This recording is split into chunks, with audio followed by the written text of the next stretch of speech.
Bonjour, chers abonnés de l'Histoire sacrée. Aujourd'hui, nous allons méditer sur l'évangile du 4e dimanche du carême de l'année B. Et nous profitons de l'occasion pour souhaiter la bienvenue à notre chère Nathalie Nané. Bonjour Nathalie. Bonjour mon père. Bonjour Marie-Pauline. Mon père, bonjour. Bonjour Faustin. Bonjour Père. Voilà, c'est dans la joie que nous allons partager sur l'évangile du 4e dimanche du carême de l'année liturgique B. L'évangile est tiré de l'évangile de Saint Jean au chapitre 3 du 14e au 21e verset. De même que le serpent des bronzes fut élevé par Moïse dans le désert, ainsi faut-il que le Fils de l'homme soit élevé, afin que tout homme qui croit obtienne par lui la vie éternelle. Dieu a tant aimé le monde qu'il a donné son Fils unique. Ainsi tout homme qui croit en lui ne périra pas, mais il obtiendra la vie éternelle. Car Dieu a envoyé son Fils dans le monde, non pas pour juger le monde, mais pour que par lui le monde soit sauvé. Celui qui croit en lui échappe au jugement. Celui qui ne veut pas croire est déjà jugé, parce qu'il n'a pas cru au nom du Fils unique de Dieu. Et le jugement, le voici. Quand la lumière est venue dans le monde, les hommes ont préféré les ténèbres à la lumière, parce que leurs œuvres étaient mauvaises. En effet, tout homme qui fait le mal déteste la lumière. Il ne vient pas à la lumière, de peur que ses œuvres ne lui soient reprochées. Mais celui qui agit selon la vérité vient à la lumière, afin que ses œuvres soient reconnues comme des œuvres de Dieu. Acclamons la parole de Dieu. Louange à toi, Seigneur Jésus. Voilà, bien-aimés dans le Christ, chers abonnés de l'Histoire sacrée, ce dimanche, c'est le dimanche de la joie. Le Seigneur veut nous inviter à la joie. Nous sommes dans notre parcours de carême. Nous voulons vivre la passion avec le Christ, mais dans cette passion, nous savons que c'est la résurrection qui nous attend. Et Dieu sait bien que la joie est vraiment importante pour l'être humain. La joie est vraiment importante pour nous. Mais nous pouvons acquérir cette joie qu'en acceptant de vivre dans la foi, c'est-à-dire de croire en Dieu, de croire en cet être qui nous a créés, de croire à son Fils Jésus-Christ qui vient pour nous donner la vie éternelle. Comme vous le savez, dans l'histoire du salut, nous pouvons distinguer 3 étapes importantes. La première étape, c'est l'étape de la création. Dieu a créé l'homme à son image et à sa ressemblance. Et il a tout mis à la disposition de l'homme pour que l'homme soit épanoui, pour que l'homme vive dans la joie, pour que l'homme soit heureux. Mais voilà que le péché est arrivé, l'homme a perdu cette valeur, l'homme a perdu cette aisance, l'homme a perdu cette joie, cet épanouissement. La preuve en est que quand Dieu pose la question, où es-tu? Il se cache. Mais pourquoi tu te caches? Parce que je suis nu. Il prend conscience de son état de péché. Mais, comme on nous dit aujourd'hui dans l'évangile, Dieu a tant aimé le monde qu'il envoie maintenant son Fils unique, Jésus-Christ, pour que nous soyons sauvés, pour que nous ayons la vie éternelle. Voilà, nous qui étions créés, nous qui avons perdu cette valeur, maintenant il nous donne une possibilité de conversion. Et cette possibilité réside en la personne de Jésus-Christ. Si nous avons la foi en ce Jésus-Christ, c'est à ce moment-là que nous avons la vie éternelle. Je ne dis pas si nous avons la connaissance de Jésus-Christ. Parce qu'il y a une différence entre la connaissance et la foi. Je peux connaître que Jésus est fils de Dieu. Comme les démons ont reconnu partout que Jésus était fils de Dieu. Ils disent non, non, non, ne fais pas du mal. Nous savons qui tu es. Tu es le fils de Dieu. Ils savent. Ils ont la connaissance. Mais ils n'ont pas la foi en lui. Ils ne croient pas en lui. Mais nous, comme chrétiens, nous ne devons pas seulement connaître la Bible. Nous ne devons pas seulement lire les évangiles. Nous ne devons pas seulement lire la parole de Dieu. Mais nous devons adhérer à cette foi. Cette foi qui est une certitude. C'est-à-dire, je sais que Jésus est le Fils de Dieu. Je sais que Jésus est mon Dieu. Je sais qu'il va me sauver. Je sais qu'il va me guérir. Je sais qu'il me donnera tout ce dont j'ai besoin. Et cette foi ne doit pas rester une foi superficielle. Hein? Comme on parle du dimanche de la joie, et Sainte Thérèse faisait une différence entre la sainte joie et la folle joie. Je dis la sainte joie, c'est cette joie qui nous porte vers Dieu. Cette joie qui est intérieure. Cette joie qui se vit avec les autres. Cette joie qui cherche le progrès des autres. Cette joie qui nous fait rencontrer ce Dieu qui vient vers nous, qui se donne en sacrifice. Mais la folle joie, c'est cette joie qui est extérieure, qui peut être liée au plaisir.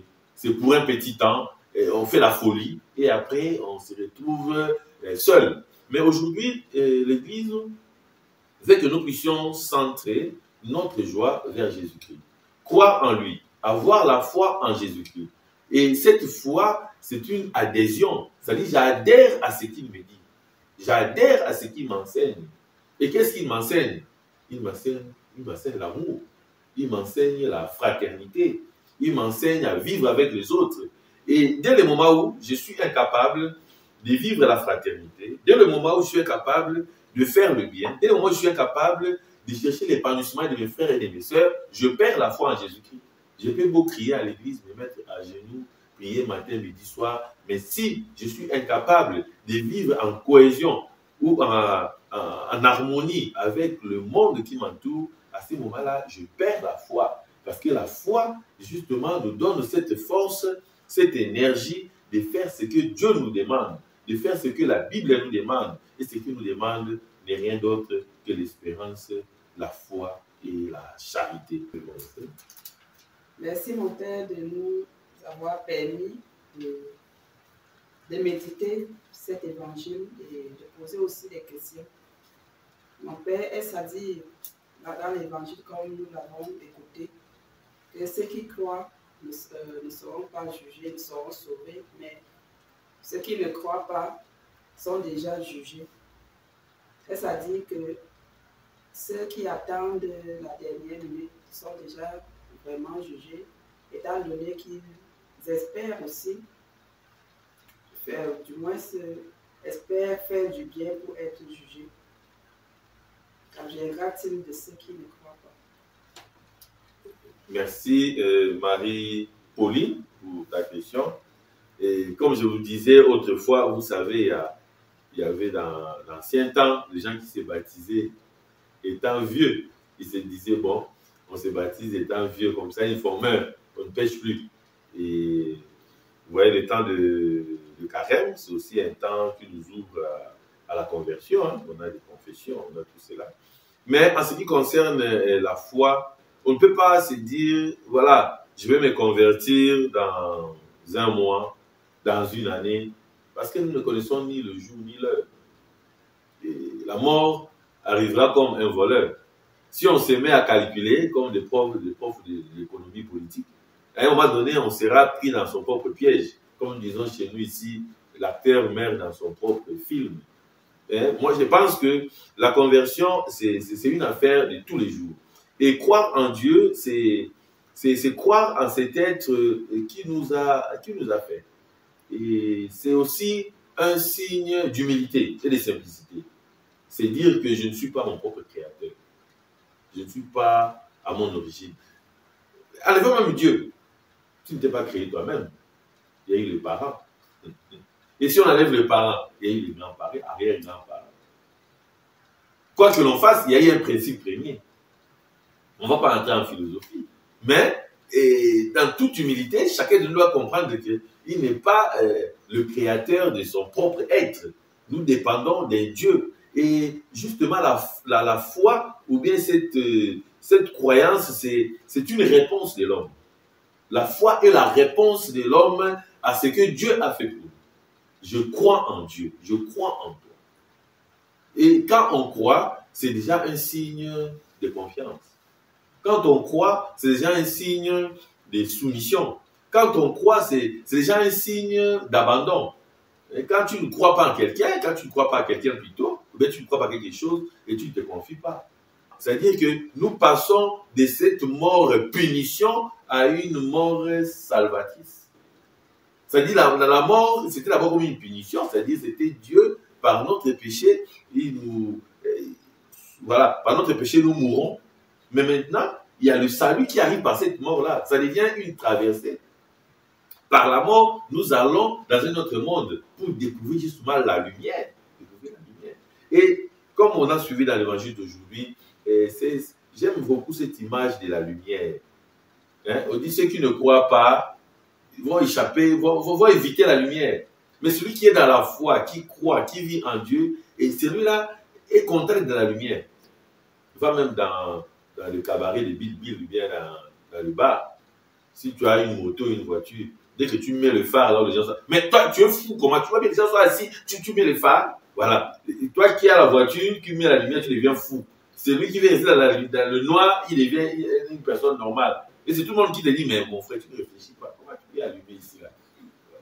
Et après, tu dis aussi, pardonnez-moi, je ne savais pas, tu étais vite. Vous voyez comment notre monde, parfois, on est en train de basculer, non? Nous passons du bien au mal, comme ça, sans toutefois se rendre compte. Merci Père pour la méditation. Alors, l'acclamation de cet évangile dit « Dieu a tellement aimé le monde qu'il a donné son Fils unique afin que ceux qui croient en lui aient la vie éternelle. » Et plus loin dans l'évangile, on dit « Celui qui croit en lui échappe au jugement. Celui qui ne croit pas est déjà jugé. » C'est clair que la seule voie de salut qui nous est présentée ici, qui nous est offerte, c'est le Christ, le Fils de Dieu, envoyé par lui-même pour nous sauver. Mais nous le savons, mon Père, nous les chrétiens, nous croyons que Jésus est le Fils de Dieu, il est venu nous sauver. Mais ils sont nombreux, nos frères et sœurs, qui n'acceptent pas déjà que Jésus est le Fils de Dieu et qu'il est le Messie envoyé pour nous sauver. Qu'adviendra-t-il de cela? Merci. C'est vrai que votre question, Faustin, est vraiment trop ouverte. Et comme je me rappelle encore, je suivais un joueur, on lui posait la question, mais tel joueur vient dans votre club. Il dit non, il n'est pas encore de notre équipe, donc je ne peux pas parler sur lui. Donc, vous voyez, à ce moment-là, je me réserve vraiment de parler d'autres religions. Mais je pense que Dieu est miséricordieux. Dieu est miséricordieux. Et quelqu'un me disait un jour, il dit, mais vous savez, il y a des choses qui nous affectent parce qu'on y adhère. Et il y a des gens qui sont ignorants. Si quelqu'un est ignorant que le Christ existe, quelqu'un est ignorant que c'est la seule voie pour aller au ciel, mais il fait le bien, il vit comme il faut, je pense que cette personne va aller au ciel. Mais celui qui connaît, il est informé, il sait bien que c'est la voie pour aller au ciel, mais qui refuse volontairement, et je laisse la décision à la miséricorde divine. Je ne veux pas juger ici, mais je pense que nous devons aussi évoluer dans une certaine tolérance.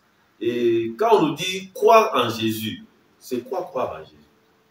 Parce que il y a la Bible qui est écrite, il y a le message qui nous sont transmis, il y a la tradition, mais je pense que la foi en Jésus ne demeure pas seulement au niveau des Écritures, au niveau de ce qui est écrit, mais au niveau de notre vécu, de notre témoignage. Je pense que toutes ces personnes qui font le bien, toutes ces personnes qui vivent sur le droit chemin, mais qui ne parlent pas mal de Jésus, je pense qu'ils verront Dieu. Ils verront Dieu. Parce que Dieu a sa pédagogie, il a sa façon de juger, et nous avons aussi notre manière de voir, mais je n'aimerais pas que trop nous puissions condamner. Et je pense que, à mon humble avis, nous-mêmes qui parlons de Jésus ici, on peut se retrouver en enfer. Et ces gens-là se retrouvent au ciel. Hein, ces gens-là, entre guillemets. Donc c'est pour dire que je suis vraiment dans la dynamique de la conversion, de la tolérance, dans la dynamique de faire le bien. De faire le bien. Et Jésus est arrivé, ce n'est pas tout le monde qui a accès à la parole de Jésus. Ce n'est pas tout le monde qui a accès à la parole de Dieu. Moi, j'étais en mission dans certains endroits où on te dit, ça fait 30 ans, on n'a jamais vu même prêtre de célébrer une messe. Donc, on ne va pas se mettre à se tirailler, comme je l'ai toujours dit. Pour moi, les religions sont des cicatrices de l'humanité. Ce sont des choses qui sont venues seulement diviser. Nous sommes tous frères. Nous sommes tous frères. Et chacun adhère à ce Dieu par une voie. L'autre te dira c'est Mahomet. L'autre te dira c'est Bouddha. Chacun sa façon de voir les choses. Et justement, il y a la guerre parce que chacun de nous pense que ce que lui connaît, c'est absolu. Donc celui qui ne fait pas ce que moi j'ai fait, c'est-à-dire c'est l'enfer. Non, c'est faux. C'est faux. C'est pas nous les humains qui déterminons la façon de juger les dieux. C'est pas nous qui disons, bon, voilà, aujourd'hui, à partir de ce matin, faire telle chose devient un péché. Et après 3 jours, référendum. Non, voilà, on a levé ceci. On a dit, bon, maintenant on peut faire ceci. Et quand on donne ceci, ce n'est plus un péché. Bon, et pendant 20 siècles, 30 siècles, l'avortement est un péché. Après, ça devient, bon, voilà, c'est autorisé par la loi. Alors, l'Église accepte, ce n'est plus un péché. Non, Dieu n'est pas notre jouet, c'est pas un tableau bien dans l'ardoise. On va écrire, commencer à effacer comme on veut. Je disais encore à quelqu'un un jour qui me dit, mais père, tu ne sais pas, ça c'est déjà interdit depuis un certain temps. J'ai dit, écoutez-moi, nous ne sommes pas une ardoise, hein, même pas un tableau, où vous allez écrire des choses, et après 2 jours vous effacez, vous écrivez autre chose. Non. L'être humain n'est pas une ardoise. Donc, c'est pour dire que on va pas, sinon on va se... Je pense que la foi aussi, c'est savoir une personnalité. Savoir ce que j'ai choisi. Et suivre la voie que j'ai choisie. Si je suis un chrétien, être un bon chrétien. Si je suis un musulman, être un bon musulman. Si je suis un bouddhiste, être un bon bouddhiste. Parce qu'il y a des chrétiens escrocs, il y a des bouddhistes escrocs, il y a des musulmans escrocs, et ainsi de suite. Mais ce que le Seigneur veut de nous, il veut que nous soyons sérieux. C'est lui qui nous a créés. Et tout ce que nous voyons aujourd'hui, nous trouvons aujourd'hui, je pense que c'est lui qui l'a permis. Pour que chacun de nous, dans sa culture, dans sa façon de voir, puisse converger vers le sommet qui est la vie éternelle. Donc, moi je dirais, manquer la foi, c'est justement aller à l'encontre de tout ce que Jésus a enseigné. Mais si quelqu'un est dans une autre religion, mais qui fait exactement ce que Jésus a enseigné, cette personne verra Dieu. Nous sommes dans un monde aujourd'hui où on fonctionne selon les pensées, selon la façon de regarder les choses. Si on n'a pas les mêmes objectifs, on est divisé. Vous verrez aujourd'hui des foyers qui sont vraiment divisés parce qu'on ne voit pas les choses de la même manière. Et tout ce que nous pouvons faire, la nuit des Pâques d'ailleurs, il y aura cette prière pour les non-chrétiens. C'est-à-dire, tout ce que nous pouvons faire, c'est prier pour les non-chrétiens. Ceux qui ne connaissent pas Jésus, à revenir vers Jésus. C'est tout ce que nous pouvons faire. Mais nous ne pouvons pas condamner. Tout ce que nous pouvons faire, c'est de prier. Est-ce que les autres ne peuvent pas se convertir, venir vers nous? Et c'est à Dieu et à l'Esprit Saint de faire son travail. Ça ne demande pas les armes, ça ne demande pas les injures, ça ne demande pas les critiques. Nous sommes dans un monde déjà plein de guerres parce qu'il nous manque la tolérance. Soyons tolérants même dans des choses plus simples. Parce que Dieu a tant aimé le monde qu'il a donné son Fils. Il a donné son Fils au monde. On n'a pas dit que Dieu a tant aimé les catholiques. On n'a pas dit que Dieu a tant aimé les protestants. On n'a pas dit que Dieu a tant aimé les musulmans. On n'a pas dit que Dieu a tant aimé les témoins de Jéhovah. On n'a pas dit que Dieu a tant aimé les bouddhistes. On a dit que Dieu a tant aimé le monde. Donc dans ce monde, il y a tout le monde dedans. Alors au nom de quoi on va s'approprier quelque chose? Non, c'est tout le monde est dedans. Il a aimé le monde et il a envoyé dans ce monde son Fils Jésus-Christ. Et ignorer Jésus-Christ, je pense qu'il faut être trop fort. Il faut être trop fort parce que ça fait combien d'années? Ça fait des siècles. Et nous continuons à parler de la même personne, même vous-même. Nous avons même des jours fériés universellement. Le dimanche, on ne part pas au travail parce que nous tous, on doit aller à l'église. Il y a des choses quand même qui ne trompent pas, des petits signes. Mais quelqu'un peut avoir une lenteur. Hein, l'esprit intervient à chacun de nous à son moment. Alors, il ne faut pas que la foi devienne une routine ou bien le fait d'aller vers Dieu devienne une routine parce qu'après on perd le goût. On a l'impression d'être en sécurité. Et vous verrez même les grands accidents se font sur les autoroutes, hein, sur les routes qui sont vraiment bien. Hein. Sur la route des Naoundé, il n'y a pas beaucoup d'accidents. Parce qu'il y a beaucoup de trous. Tout le monde est prudent. Mais tu viens sur la route des Figuines où c'est bien, c'est là où les chauffeurs dorment. Tu vas dormir sur la route des Naoundé, tu vas dormir comment? Au volant. C'est compliqué. Oui, mon père. Dans l'évangile également, il est dit: la lumière est venue dans le monde et les hommes ont préféré les ténèbres à la lumière J'aimerais savoir comment est-ce que les hommes peuvent préférer les ténèbres par rapport à la lumière. Merci Nathalie pour cette belle question. Et il faut seulement regarder notre vie quotidienne. Qu'est-ce que nous choisissons? Est-ce que nous choisissons toujours la lumière? Nous sommes dans un monde aujourd'hui où tout le monde pense que pour réussir sa vie, il faut corrompre. Tout le monde pense que pour guérir d'une maladie, il faut aller voir le marabout. Tout le monde pense que pour avoir du succès, il faut insulter les chefs. Tout le monde pense que pour gagner de l'argent, il faut aller escroquer à gauche et à droite. C'est-à-dire, bref, on pense que tout ce qui est bien doit venir du mal. Même si tu construis une maison aujourd'hui, on va dire, ah, il a trempé. Ah, tu vois, qu'est-ce qu'on n'avait pas dit? C'est l'enfant qui était pauvre ici, là, comment il va acheter une voiture? Donc, nous sommes dans un monde où nous-mêmes, nous accordons de la valeur au mal. Même ce qui m'arrive dans ma vie, au lieu de l'accepter comme une grâce, un don venant de Dieu, je loue plutôt Satan. Je loue plutôt le diable. Je me dis, voilà, c'est parce que j'ai fait ça. Et aujourd'hui, nous allons voir même celui qui fait le bien est même insulté, est même martyrisé, est même rejeté. C'est de lui qu'on parle même partout. Mais celui qui fait du mal, c'est comme si c'est la star. Voilà ce qui est bien. Et même dans les services, parfois, vous verrez les plus corrompus qui ont même la promotion. Et ceux qui se comportent comme il faut deviennent même les jouets du chef.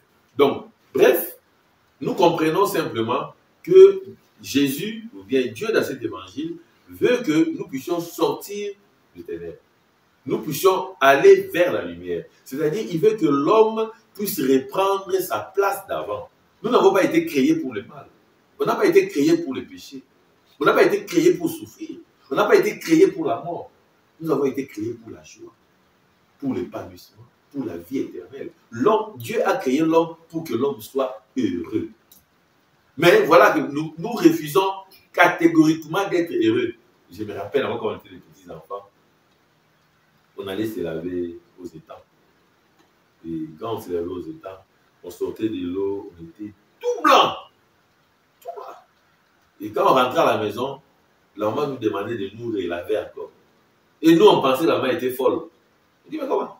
Je viens de me laver, elle me dit de me laver encore. Et c'est normal. C'est la même chose avec l'être humain. C'est-à-dire, quand Dieu lui dit, sors de là, fais ceci, mais comment? Et ce Dieu-là est normal. Nous nous sentons confortables dans une certaine zone. Bon, voilà, on est avec le diable, on est dans un loisir, on est dans un truc entre-temps, voilà, on veut y rester. Mais je pense qu'aujourd'hui, le Seigneur, en ce dimanche de la joie, veut nous montrer le vrai chemin de la vraie joie.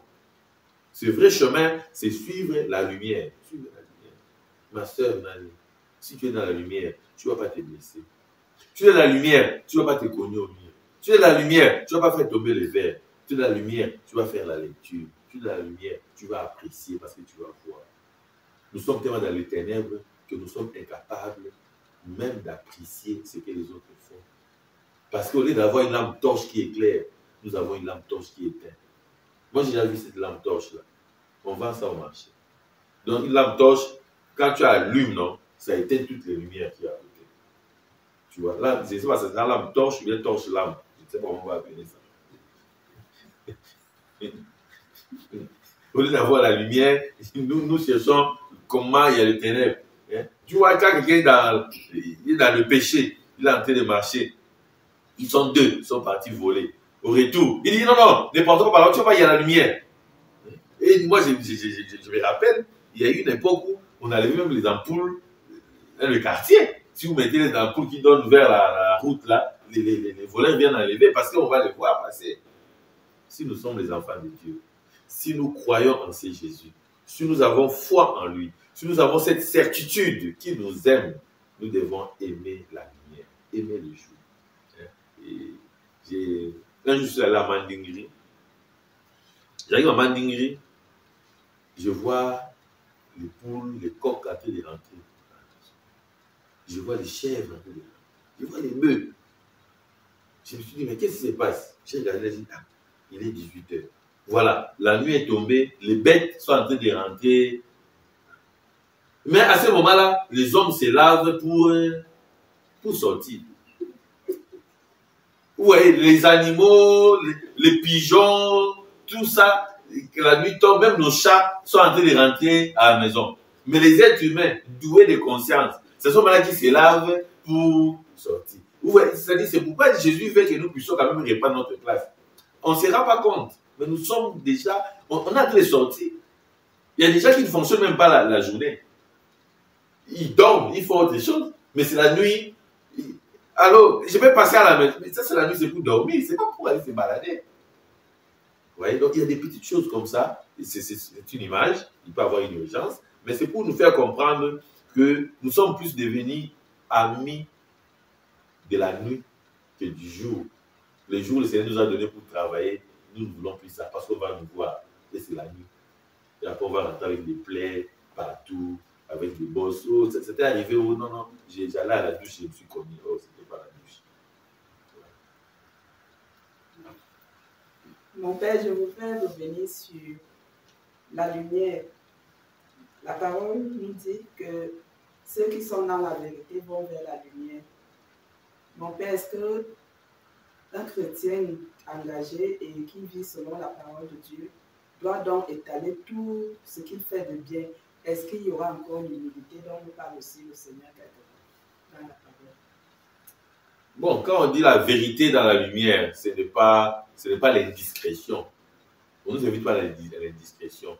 Mais il nous a dit, soyons la lumière du monde et le sel de la terre. Nous sommes lumière parce que nous faisons le bien. Par exemple, vous êtes enseignante, vous arrivez en classe et vos élèves disent, en tout cas, moi, j'aimerais être comme notre enseignante Marie-Pauline, parce que c'est une bonne personne. Tu es lumière, tu as éclairé une vie. Ah, si je dois être chrétien comme elle là, ah bien, vous n'êtes pas allé à l'église. Tu as détruit toute une vie. C'est-à-dire, être lumière, ce n'est pas exposer tout ce que tu fais. D'ailleurs, ce n'est pas toi qui vas exposer. Le bien ne se cache jamais, ma soeur. Quand vous êtes une bonne personne, hein, même le diable sait que non, c'est une bonne personne. Et quand vous êtes mauvais, même lui, votre parrain diable, sait que vous êtes une mauvaise personne. Parce qu'il y a des gens qui ont le diable comme parrain.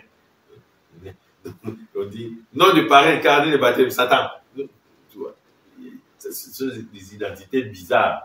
Donc, ici, la vérité, quand on dit la vérité, on a la lumière, ça veut dire on est ouvert. Vous voyez, Jésus passait partout en faisant le bien. Et quand il passait, il y a des gens qui cherchaient des fils à toucher son vêtement. Et quand ils touchaient, ils étaient guéris. Pourquoi? Parce que Jésus transmettait l'énergie positive. Parce que Jésus transmettait le bien. Comme je l'ai dit dernièrement, il y a même une sœur qui m'a rappelé encore. J'ai dit, mais nous, si déjà nous touchons, ça ne sera pas avoir le tétanos. Ce ne sera même pas pour avoir les saluts. C'est-à-dire avoir encore des virus, c'est d'avoir infecté pour rien. Parce que nous ne sommes pas désinfectés nous-mêmes. Donc c'est pour dire que la vérité, on ne la cache pas. On ne peut pas cacher la vérité. Ce qui est vrai est vrai. Et la vérité ne change pas. La vérité est stable. Voilà pourquoi Jésus est vérité. Je suis le chemin, la vérité et la vie. Donc dans cette joie d'aujourd'hui, nous devons suivre Jésus qui est le chemin, la vérité et la vie. Et le suivre en faisant quoi? En le regardant, en le contemplant. Le peuple d'Israël ont regardé le serpent de bronze.